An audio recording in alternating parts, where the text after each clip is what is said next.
자, 이번 주에 할 내용은 이제 Q러닝이라고 하는 그 강화학습법의 사실상 굉장히 유명한 방법론 중에 하나입니다. 그래서 여러분들이 TD하고 그 몬테카를로 MC하고 TD 두 가지를 배웠는데, MC하고 TD는 스테이트 밸류 펑션이라고 하는 VS를 구하는 데까지만 목표입니다. 그래서 여러분들 지난번 예제처럼 여기에 뭐 플러스 1 리워드를 얻고 플러스 2 리워드를 얻을 때 나는 어느 쪽으로 좀 왔다 갔다 하다 보면 expected 리워드의 퓨처 리워드의 합은 expected return이라고 하는 이 R이라고 하는 것, 그리고 이때 R은 무언가의 리워드의 합입니다. 그래서 이 부분 복잡하게 이렇게 처리가 되겠고요. 그래서 이것들을 다 합쳐놓고 나니까 여기에서 뭔가 왔다 갔다 하면서 최종적으로 뭐 1번을 얻게 되면 리워드 1을 얻게 되니 리워드가 합쳐질 거고요.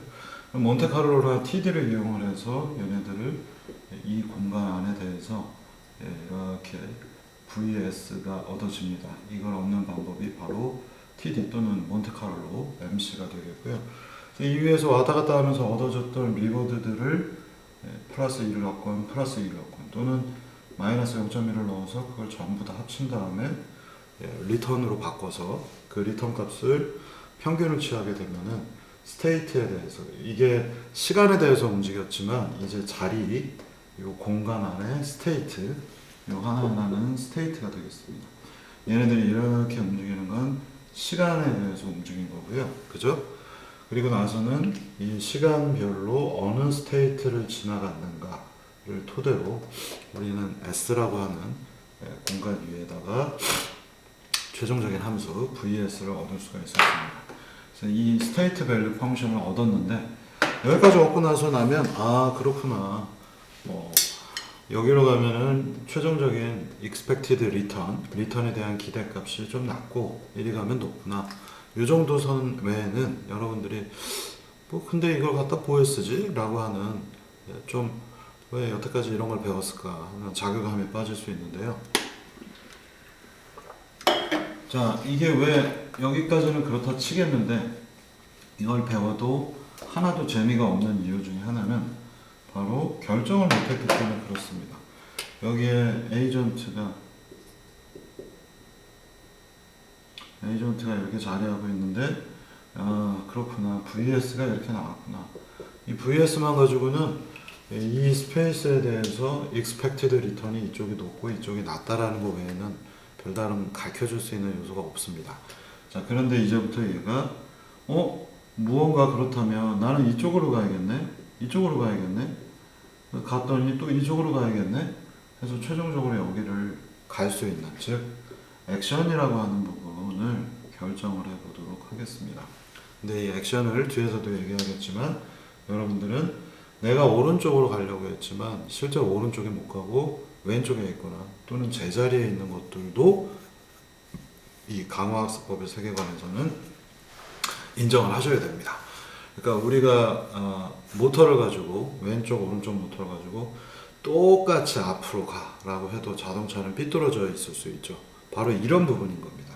여러분들 어릴 때 장난감 탱크 가지고 앞으로 가 하고서 왼쪽 오른쪽 두 개를 쥐익 하고 움직여도 앞으로 가긴 가는데 약간 삐뚤어져서 가죠. 이 삐뚤어짐, 우리 공간이 살고 있는 우리의 물리적 공간들이 완벽한 공간이 아니죠. 이 공간은 우리가 완벽하게 제어를 할 수도 없고, 그러다 보니 얘네들이 무언가 환경적 요소하고 결합이 돼서 삐뚤어지는 현상이 벌어지죠. 마찬가지로 이해를 해주시면 좋겠습니다. 그래서 내가 오른쪽으로 가려고 했지만 극단적으로 오른쪽으로 한 칸을 못 가고 왼쪽으로 가거나 또는 제자리에 있게 되는 거예요. 이게 예를 들면 여러분들 친구예요. 그래서 전화해가지고 야, 그래, 거기 좀 찾아봐봐. 거기 한 발짝 앞으로 가고 옆으로 또 한 2m쯤 가면은 거기 뭐가 있어 라고 하는데, 친구는 제 이러한 얘기를 듣고 엉뚱한 방향으로 2m 가거나 또는 2m를 실제 안 가고 1m를 갈 수도 있겠죠. 이런 세계관을 염두에 두시라는 겁니다. 그래서 여기서는 에이전트가 워낙 단순하게 왼쪽 오른쪽으로만 가기 때문에 내가 오른쪽으로 가라고 했지만 실제로 가지를 못하고 왼쪽으로 가는 이런 사례까지 집어넣어서 처리를 하더라도 무언가 이 토탈 리턴 값, 리워드들의 합, 리턴 값이 높은 방향으로 이동하는 방법론을 지금부터 마지막으로 다뤄보도록 하겠습니다. 그걸 이제 Q 러닝이라고 하고요. 여태까지 여러분들이 배우셨던 V는 스테이트 밸류들을 뜻하는데 여기에 플러스 액션이라고 하는 V 공간에다가 액션이 추가가 되었을 때 그것을 우리가 Q 공간이라고 부릅니다. 그래서 이 Q 러닝에 대해서 얘기해 보도록 하겠습니다. 저도 작년인가 농담 삼아서 얘기하면 뭔가 교수 학습 센터에서 뭐 자꾸 연락이 와서 뭐 플립 러닝을 하려는 무슨 거기에도 보니까 큐 러닝이라는 게 있더라고요. 그래서 거기 큐 러닝은 뭐 학습 방식 중에 하나인데 우리도 똑같이 학습 방식 중에 하나가 강화학습법에 큐 러닝이라고 하는 아까 제가 얘기 드렸던 무슨 플립 러닝 이런 것들은 그냥 공부를 어떻게 하고 강의를 어떻게 하나에 대한 방법론이고요. 여기서는 실제로 강화학습법 레인포스먼트 러닝 중에 Q 스페이스에서의 학습이라 불리는 Q 러닝을 다뤄보도록 하겠습니다.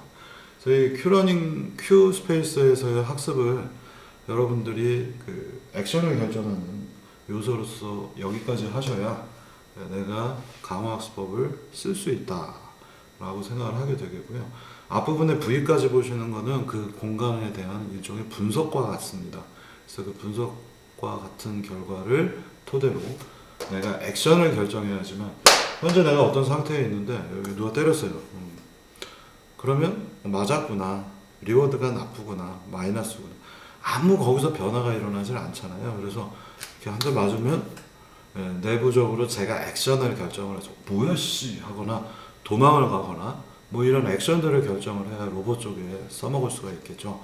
그래서 에이전트가 공간에 대한 어떤 의미들, 리워드들이 어떻게 총 합쳐지고 어느 쪽으로 가면 좋겠고 요 정도의 짧은 요 정도의 어떤 전반적인 지식들을 얻는 것뿐만 아니라 무언가 현재의 단계의 상태를 알게 되면 액션을 결정을 해서 다음 스텝으로 변하는 것, 바로 그게 Q 러닝이 되겠습니다. 자, 그래서 이 Q 러닝에 대해서 배울 거예요. 스테이트 밸류 펑션이라고 하는 거는 아주 간단하게 제가 여기서 이 수업은 약간 강화학습법에 대한 입문에 가까운 수업이기 때문에 아주 간단히만 얘기를 드린다면 스테이트 밸류 함수라고 하는 거는 내가 어디로 가면 되는구나, 그 정도의 지식을 아주 간단하게만 알려줍니다. 그냥 방향에 대한 정도, where to go가 적합하지 않다면 그냥 나는 어디로 가야 되나, 저쪽으로 가면 되는 것 같아, 이 정도의 포괄적인 지식들을 알려준다면 이 액션, 현재 그럼 내가 저기를 가기 위해서는 어떻게 가야 되는데, 예를 들면 이 앞에 강아지 예제에서처럼 이 앞에 간식이 있는데 난 간식을 먹으면 돼, 저쪽으로 가면 간식을 먹을 수 있어. 근데 가면 막히기 때문에 세부적인 액션들은 돌아서 갔었죠. 그래서 그 세부적인 액션들, 여러 가지 액션에 대한 것들을 시리즈로 조합을 해서 우리가 어디로 가야지 그 리워드를 높게 얻을 수 있는가 라고 하는 세부적인 액션 플랜들을 짜는 부분이 바로 이 Q 학습이 되겠습니다. 자, 근데 여기에는 이제 여러분들이 이번 학기 초에 사실은 얘기를 했어도 상관이 없는데, AI 쪽 또는 무슨 지능형 문제들 이런 것들을 여러분들이 사실은 심각하게 다뤄본 적이 없죠. 그래서 AI 쪽에서 많이 쓰는 방식을 그대로 이 머신러닝, 레인포스먼트 러닝에서도 가져왔고요. 그것은 바로 센스 앤 액션이라고 불리는 이 두 가지를 의미합니다. 이게 무슨 얘기냐면요, 현재의 상태를 내가 알아요. 현재 상태를 내가 뭐 지금 졸리구나, 나의 상태를 알아요. 그래서 내가 무언가의 액션을 취하게 되면 그 다음에 내 상태가 그 다음 S 프라임으로 바뀐다는 얘기를 하는 겁니다. 내가 현재 나 아무것도 안 할 건데요. 그러면 현재 내가 가만히 있더라도요, 현재 상태에서 내가 아무런 액션을 취하지 않더라도 환경은 변합니다. 그래서 내가 아이들링 모션, 아무것도 하지 않거나 내가 잠을 자더라도 시간은 흘러가기 때문에 S 프라임으로 바뀌게 됩니다. 그래서 여러분들은 시간이 정지되어 있는 공간 속에서 혼자 살고 있는 게 아니기 때문에 여러분들이 놀고 있으면은 놀고 있더라도 세월은 흘러가게 되어 있습니다. 그래서 이 스테이트가 계속 시간 단위로 변하고 있다는 게 우리가 살고 있는 공간의 특징입니다. 내가 아무런 액션을 취하지 않아도, 내가 자도, 내가 놀고 있더라도, 내가 놀고 있으면 옆에 친구들이 숙제를 하거나 옆에 애들이 더 꼬꾸라지거나 그런 거죠. 그래서 온라인 게임으로 생각하시면 딱 좋을 것 같아요. 우리가 스타크래프트를 하고 있는데 배틀넷에 들어가서 게임을 하는 중에 귀찮아. 나 저 편의점 아르바이트생이 라면을 갖다 줬기 때문에 라면을 먹고 있어서 잠깐 쉬어 하고서 포즈 중지를 누르고 있으면은 전체 모든 시스템이 중지가 되기 때문에 다 같이 정지돼서 라면을 먹어도 되겠지만, 내가 포즈를 누르지 않은 상태에서는 시간이 계속 흘러가죠. 그래서 내가 리소스를 많이, 베스핀 가스 이런 것들 안 모으고 있더라도, 미네랄 오랜만에 정말 써보는 미네랄과 베스핀 가스거든요. 쇼미더머니. 아무것도 하지 않고 있으면 옆에 있는 다른 부족들은 뭔가 점점점 상태들을, 자기네 리소스들을 많이 얻어내고, 그 다음에 에이전트들 칼브림, 질럿, 저글링 열심히 뽑고 앉아있겠죠. 그런 겁니다. 그래서 내가 시간이 움직인다라는 거는 여러분도 게임처럼 생각하셔도 되겠고요. 내가 가만히 있어도 주변 환경은 변화한다 라는 얘기가 되겠습니다. 그러면 도대체 만약 사실 여기서 배우게 되는 큐러닝하고 관련된 부분들이 알파고라든가 스타크래프트 게임들에서 많이 쓰이고 있습니다만, 이 현재의 상태를 알아야 되는데, 현재 상태를 명확하게 모를 수 있죠. 물론 이제 맵 핵 같은 거를 쓰시면은 전체 상황을 전부 다 우리가 알아서, 쟤는 지금 질러 3마리 뽑았네, 러시 들어갈까 말까 결정을 하겠지만, 그런 상태라고 하는 것들은 상대방의 에이전트들, 질럿의 위치, 저글링의 위치, 오버로드는 어디에 떠 있고, 이런 것들을 전부 다 알고 있어야 됩니다. 그래서 여러분들 그렇게 따지면 이거 생각보다 복잡하구나. 스테이트라고 하는 것이 개수가 많은 거는 둘째 문제이고요. 스테이트의 차원이 얼마나 될까? 나는 돈이, 미네랄이 얼마, 나는 베스핀 가스가 얼마, 나는 에이전트가 몇 마리를 뽑았고, 이 에이전트는 좌표 공간상에서 어디에 있고, 그 다음에 적은 지금 또 베스핀 가스가 얼마, 뭐가 얼마, 빌드업 오더는 어디까지 갔고, 이것들을 전부 다 차수로 만들어서 스테이트를 가지고 있어야 되기 때문에 이 스테이트 차원이 굉장히 높습니다. 그래서 여러분들이 여태까지 보셨던 좌우로 왔다 갔다 문제는 스테이트가 1차원이었죠. 스테이트가 제 생각에는 기본적으로 에이전트가 워낙 많다 보니까 총 뽑을 수 있는, 예를 들면 저글링은 400개 가까이까지 뽑을 수 있으니까 걔네들의 개수가 그대로 차원이 되겠죠. 저글링의 위치에 해당하는 게 저글링 400개의 X좌표, 저글링 400개의 Y좌표. 기본적으로 400차원이 넘는다는 얘기죠. 그리고 그게 7부족하고 싸운다, 또는 1대1로 싸운다라고 하면 더블로, 1대1이면 더블, 7부족하고 싸우면 8배. 그래서 차원이 저글링 대 저글링 싸움이면 못해도 400 곱하기 XY 좌표 해서 두 개를 곱하시면 800개가 되겠죠. 차원이. 그리고 나랑 너랑 싸우면 1600 차원이 되겠고요.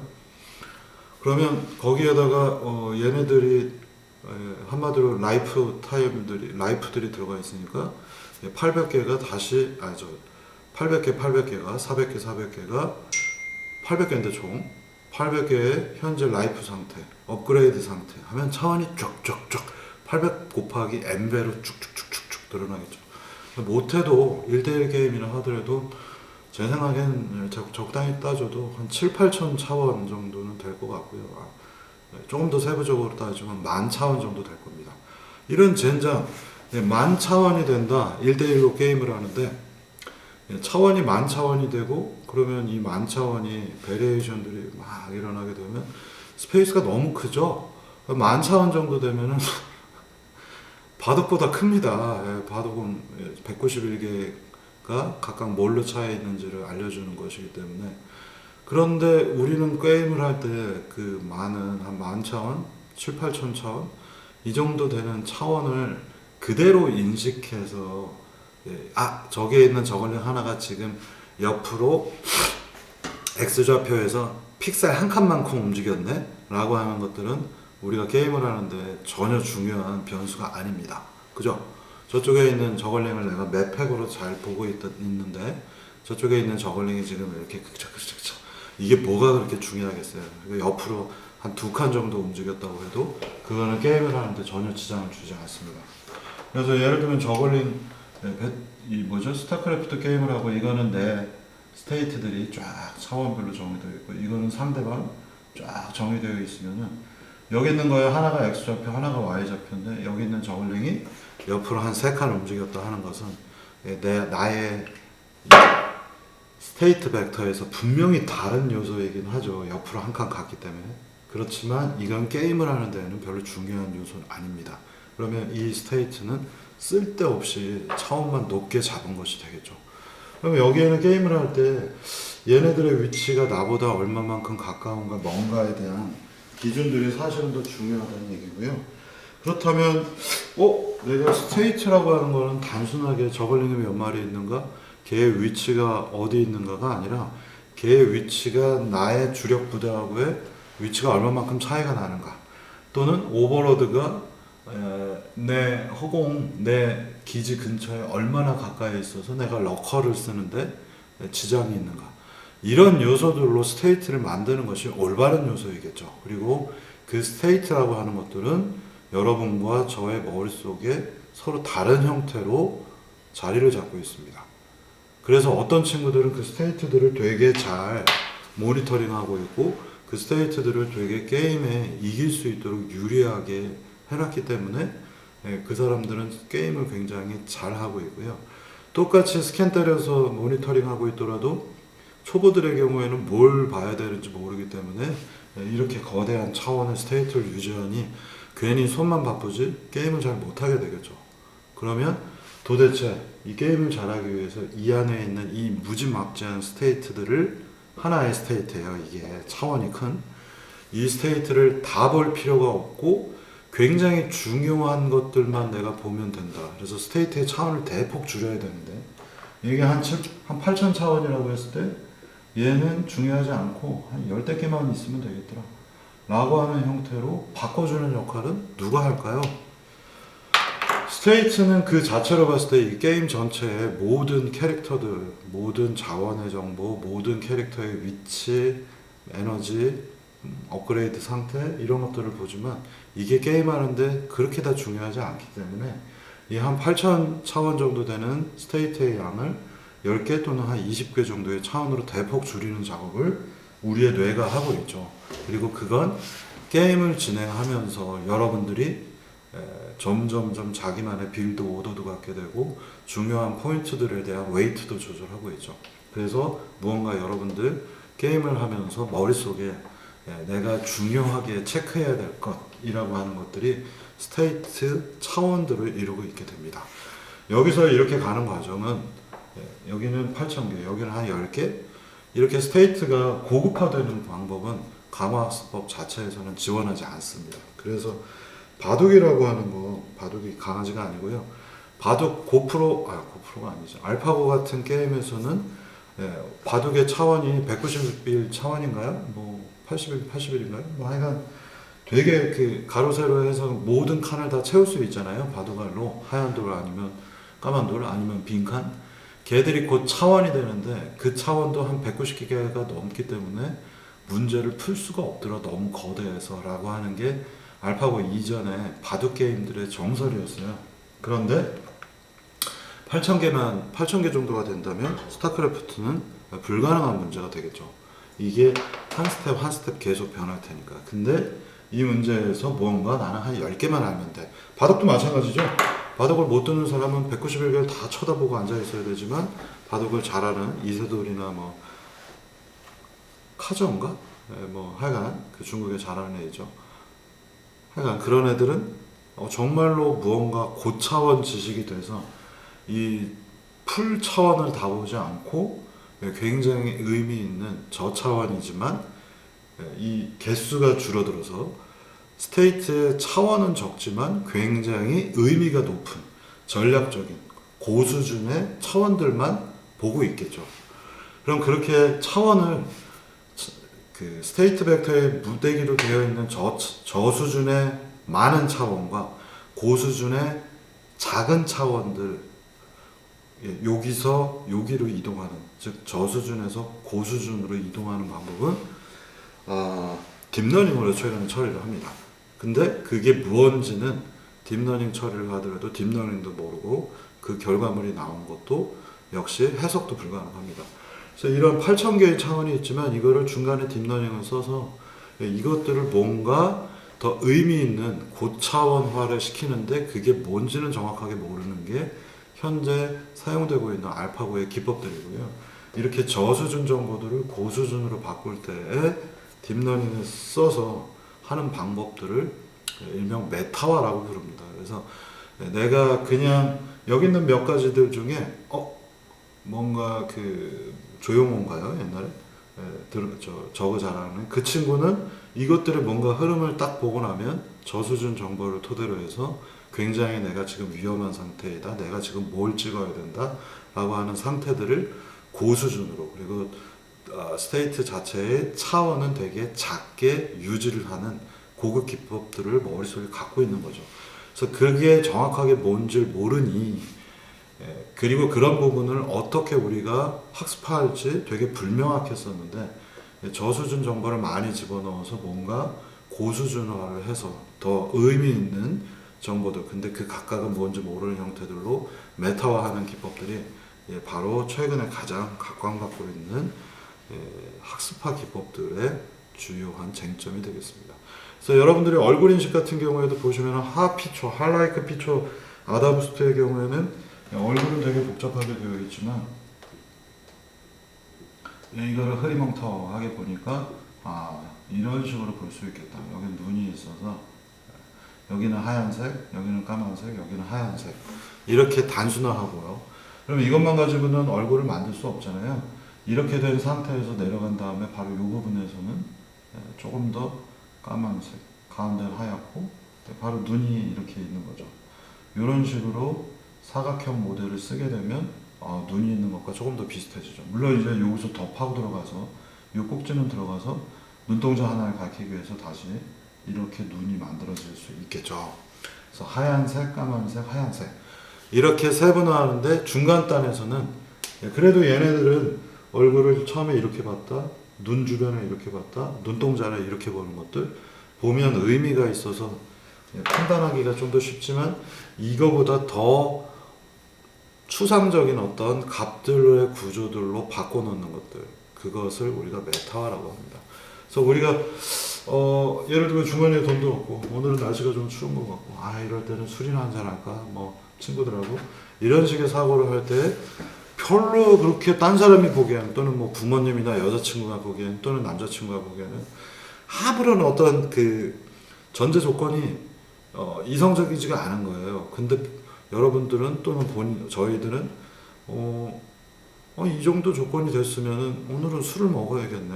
오늘은 뭐 또는 날씨가 쌀쌀하니까 짜장면을 먹어야겠네. 짬뽕을 먹어야겠네.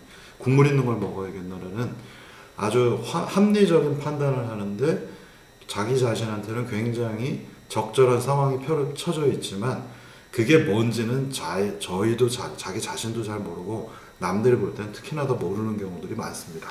그렇게 어떤 상황을 설명하기 위한 전제 조건들이 분명히 있는데 그리고 그 전제 조건들은 다른 요소들하고 여러 가지가 결합이 되어 있는데 그 전제 조건이 정확하게 뭐다라고 얘기하기에는 되게 어려운 것들이 많습니다. 이런 중간에 있는 것들을 우리는 메타스테이트라고 부르고 있고 이런 스타일의 학습을 하는 것들에 메타러닝이라고 하는 부분들도 들어가 있습니다.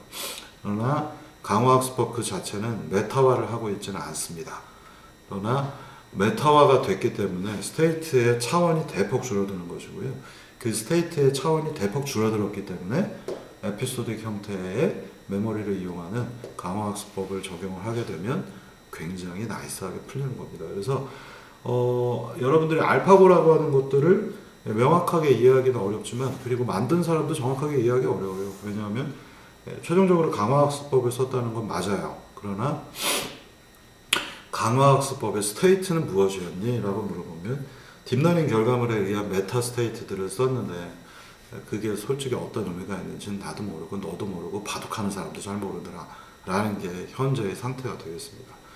그래서 딥러닝의 최고 장점 중에 하나가 여러분들 컨볼루션 네트워크 같은 것들은 의미적으로 여기저기서 한 번쯤은 들어보셨겠고 대형 데이터들을 축약해서 뭔가 이렇게 조금씩 트리 구조처럼 올려놓기 때문에 여기에 100만 개가 있는데 비슷한 뭔가 속성들 찾아서 하나, 비슷한 속성 찾아서 하나의 꼭지. 그러면 어떻게 돼요? 이 위에 보면 여기 밑에는 100만 개가 있지만 위에는 그거보다 훨씬 작은 개수가 있겠죠. 또 걔들의 조합을 쌓아 올리고 또 조합을 쌓아 올리고 쌓아 올리면 위쪽에서는 차원이 굉장히 개수가 적어져 있는 하지만 높이가 높아져 있는 고차원 전부 셋들이 나타나는 겁니다. 그래서 이런 차원 위에선 강화학습법을 적용하거나 되게 간단한 몇 가지 뉴럴 네트워크들을 적용을 하게 되면 문제가 되게 쉽게 풀리고요. 이런 되게 많은 문제들을 되게 많은 케이스들에서 뭔가를 뽑아 올리는 과정에는 역시 마찬가지로 신경망을 쓸 수도 있는데 이렇게 많은 차원에 대해서 강화학습법을 쓴다. 그거는 좀 미친 짓입니다. 아까 말씀드린 대로 스테이트 차원이 너무 크기 때문에 이 문제를 제대로 강화학습법으로 하기 위해서는 학습을 하기 위해서는 거의 무한에 가까운 시간이 소요가 됩니다. 바둑만 해도 차원이 그 몇 개 안 되는 바둑이라고 하는 것만 해도 바둑 차원도 높습니다만 그때 계산을 해서 보여드린 것 같은데 기억이 안 나서 그것들의 공간을 탐색하는 데에도 거의 무한에 가까운 시간이 들어가기 때문에 이걸 바로 뭐라고 부르냐면 차원이 커지면 문제를 풀기가 굉장히 어려워집니다. 그래서 차원이 한 10개, 3개, 4개 이 정도일 때는 좀 풀만한데 차원이 한 100개 정도 된다. 이러면은 The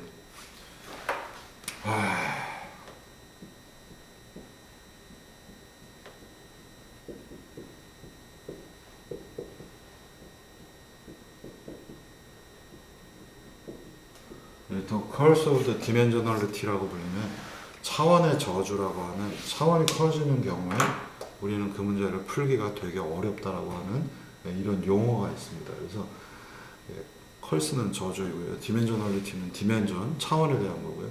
그래서 차원이 큰 문제는 언젠간 풀 수는 있지만 실질적인 어떤 우리가 인간의 시간대역 안에서 봤을 때는 거의 풀 수 없는 문제들이 많습니다. 그래서 차원이 큰 거를 강화학습법이 풀 수는 있지만 실제로 이거는 차원을 대폭 줄이지 않으면 문제가 굉장히 어려워집니다. 사실 이제 이 뒷면에서 지금 제가 9차원에 해당하는 문제를 지금 돌려놓은 상태예요. 이따가 뒤에서 마지막 시간에 한번 보시면 어떤 문제인지 아시게 될 겁니다. 9차원 정도 돼도요. 지금 제가 2만 번 돌리는 거를 밑에 이 컴퓨터에다가 지금 돌려놓고 있는데 생각보다 시간이 많이 걸립니다. 자, 그럼 이제 원래 주제로 돌아가세요. 우리는 스테이트 밸류라는 걸 썼습니다. 그리고 이때 스테이트 S는 우리가 관측이 가능해서 현재가 어떤 상태인지 알 때에 그때 expected return, return에 대한 expectation, 기대값을 알려주는 것이 바로 이 스테이트 밸류가 되겠습니다. 자, 그러면 이제 센스 앤 액션이라고 하는 도메인으로 넘어가세요. 우리는 현재 상태를 알면 그때 액션을 우리가 올바르게 뭔가를 취하면 올바르든 안 올바르든 뭔가 액션을 취하면 바로 S'이라는 형태로 바뀔 텐데 이제 문제는 뭐냐? 아까 에이전트가 이렇게 있었잖아요. 그러면 VS를 구해서 내가 이렇게 이쪽 부분에 VS가 높다는 건 아는데 나는 앞으로 가라, 오른쪽으로 가라고 했어요. 그런데 오른쪽에 가지 않을 수가 있겠죠. 오른쪽으로 가라 했지만 뭔가 환경적 요소 때문에 내가 여기 있으면 또다시 현재 이 값을 읽고 그러면 아이씨 내가 오른쪽으로 가는 건지 왼쪽으로 가는 건지를 누가 어떻게 판단할 걸까? 라는 문제가 생기죠. 무슨 소리야. 당연히 이렇게 보면 나는 오른쪽으로 가면 되는데 근데 이 에이전트는 어떤 게 오른쪽 버튼이고 어떤 게 왼쪽 버튼인지 조차도 모릅니다. 그럼 어떻게 할 거예요? 한번 해보고 안다고요? 한번 해봤는데 확률 때문에 빨간 버튼을 누르면 오른쪽으로 가는데 보통은 가는데 제가 한번 눌러봤더니 환경적 요소 때문에 왼쪽으로 갔어요. 그러면 어떻게 할 거예요? 우리 이런 세계관에 살고 있다는 겁니다. 그래서 얘는 오른쪽과 왼쪽을 모르고 버튼 두 개만 누르고 있어요. 근데 어떤 게 오른쪽 버튼인지 모릅니다. 그리고 뭔가의 버튼을 누르면 오른쪽으로 갈 확률이 대부분 높은 거지 왼쪽으로 갈 수도 있는 세계관 안에 있다고 생각하면 나는 버튼 두 개를 눌러서 이쪽으로 가고 싶은데 어떤 게 오른쪽 버튼인지도 몰라요. 오른쪽으로 가는 버튼인지도 모르고요. 그리고 그 버튼을 눌러도 왼쪽으로 가끔 가기도 하고 멈춰 있기도 한다고 하면 나는 이 문제를 어떻게 풀 것인가 라고 하는 굉장히 난이도가 높은 문제가 됩니다. 그래서 여러분들은 여기 지금 보시면은 오른쪽으로 가면 되겠네 라고 얘기하지만 오른쪽으로 가는 게 뭔지를 모른다라고 하는 상황에서는 이 문제를 어떻게 풀겠는가. 그래서 액션이라고 하는 걸 아주 쉽게 여러분들 생각하시는 것처럼 오른쪽으로 가면 되겠네, 왼쪽으로 가면 되겠네, 앞으로 가면 되겠네, 뒤로 가면 되겠네, 그거 자체가 통용이 안 되는 아주 터프한 세계가 바로 이런 스토캐스틱 세계관이 되겠습니다.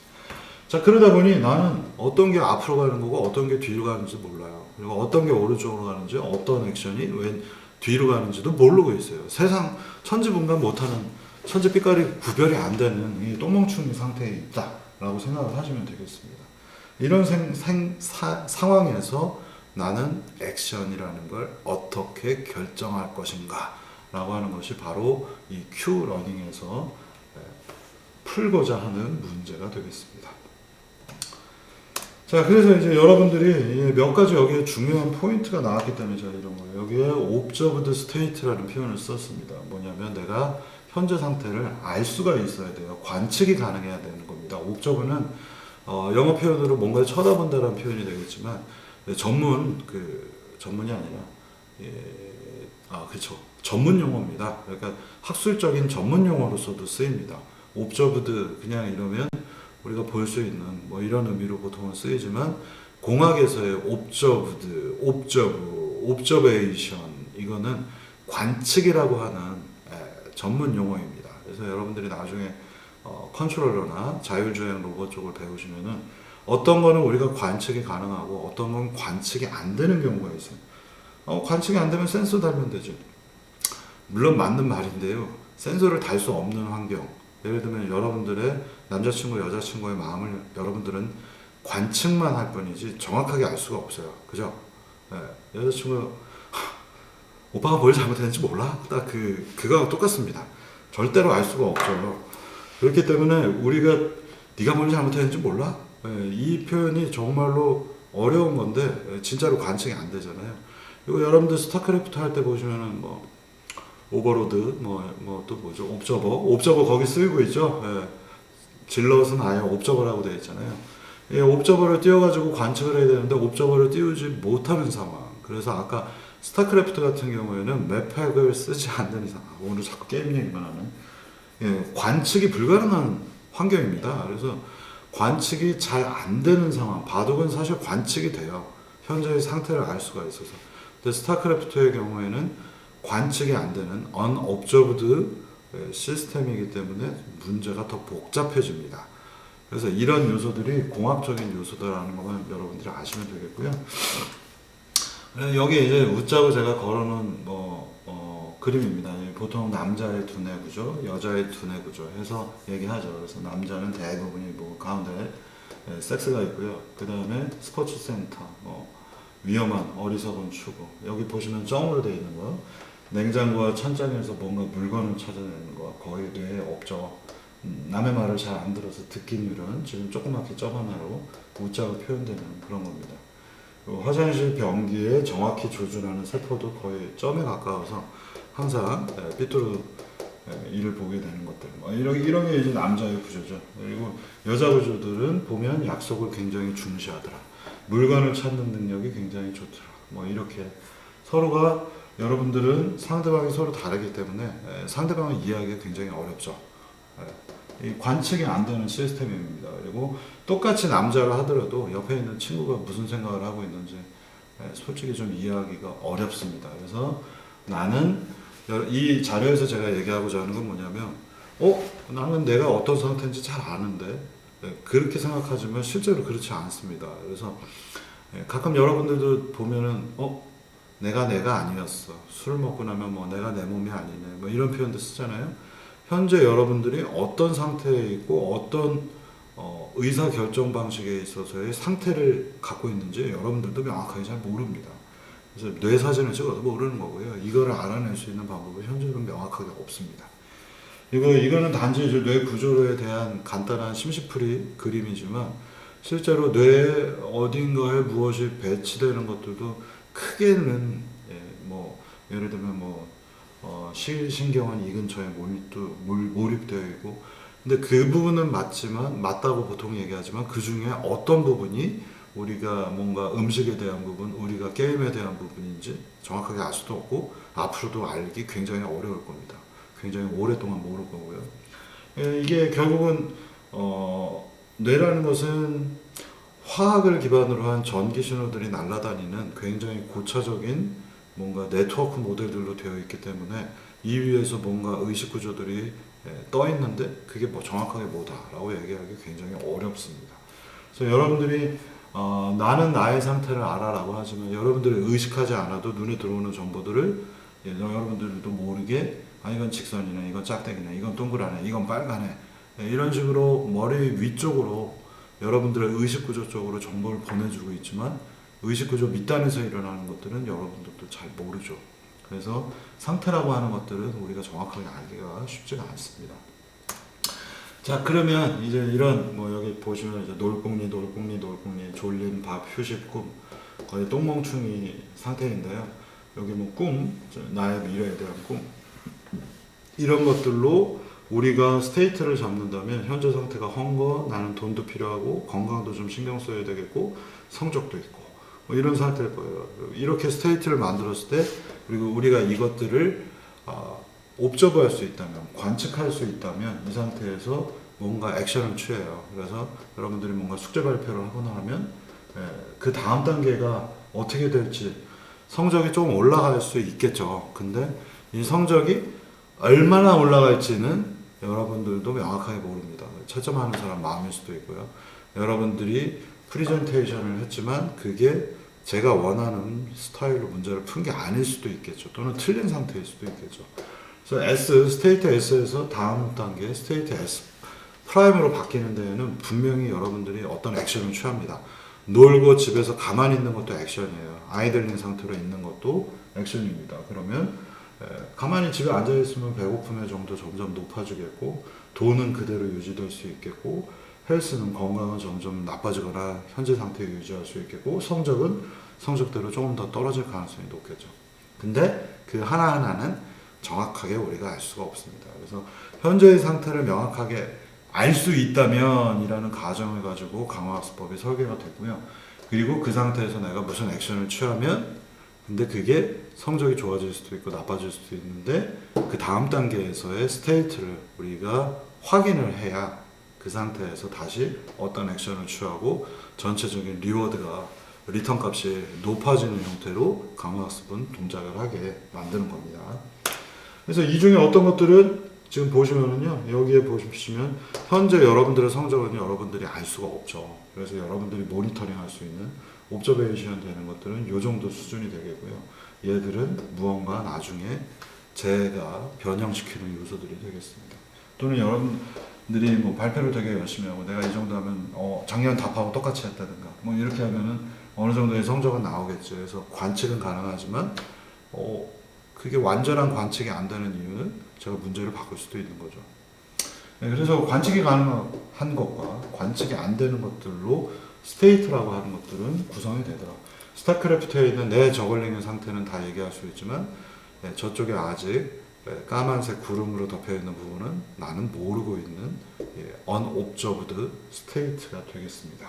이런 문제가 있는 것들이 바로 지식 관련된 지능 관련된 문제에서의 복잡성들이 되겠고요.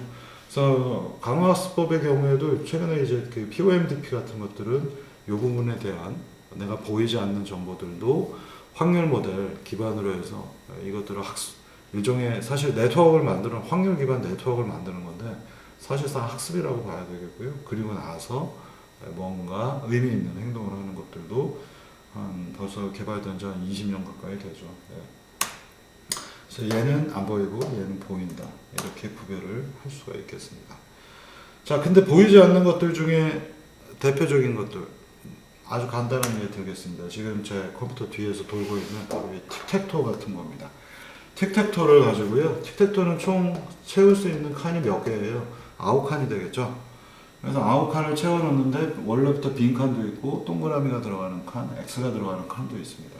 그래서 이 9칸이 스테이트의 크기가 아니라 스테이트의 차원이 되겠습니다. 그래서 스테이트 벡터를 지금 별표는 다 비어있는 거고요. 하나, 둘, 셋, 넷, 다섯, 여섯, 일곱, 여덟, 아홉 순서대로 하나, 둘, 셋, 넷, 다섯, 여섯, 일곱, 여덟, 아홉 이렇게 펴놓고 보면 앞에 두 개는 비어 있고요. 별표, 그 다음에 X자 들어가 있고, 그 다음 비어 있고, 그 다음 동그라미 들어가 있고, 비어 있고, 땡땡땡. 예, 이렇게 구승이기 때문에 여기에 스테이트 차원은 9차원이 되겠고, 그 다음에 이 녀석은 채울 수 있는 모든 케이스를 여기다 다 대입을 해보면 별표 비어 있거나 동그라미이거나 X자가 들어갈 수 있죠. 그래서 3의 구승으로 표현되는 이 스테이트의 최대 개수, 스테이트 공간의 크기는 19,683개가 되겠습니다. 나올 수 있는 총 모든 경우의 수가 되겠어요. 생각보다 크죠? 그래서 이 별거 아닌 게임인 것 같지만 지금 뒷면에서 2만 번 정도의 지금 학습이 진행이 되고 있고요. 그 학습을 뭐 2만 번이기 때문에 2만 번이라 하더라도 랜덤하게 동작을 하게 되면 이 모든 경우들을 다 확인을 못할 수도 있습니다. 그래서 이 스테이트 크기가 생각보다 크다라는 거고요.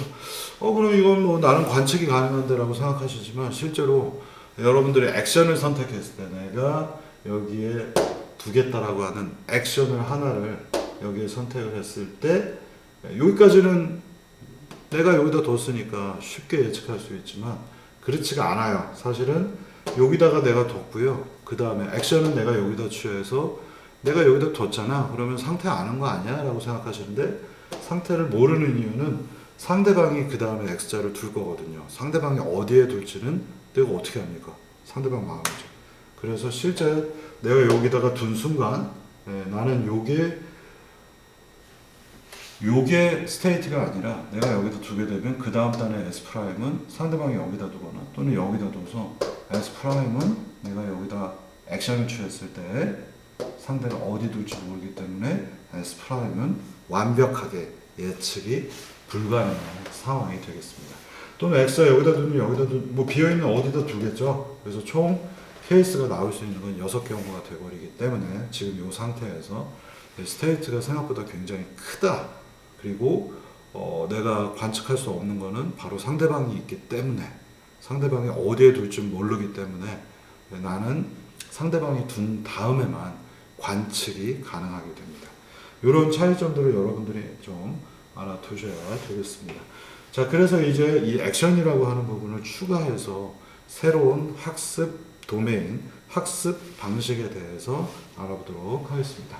그래서 잠깐 끊고 이어서 하겠습니다.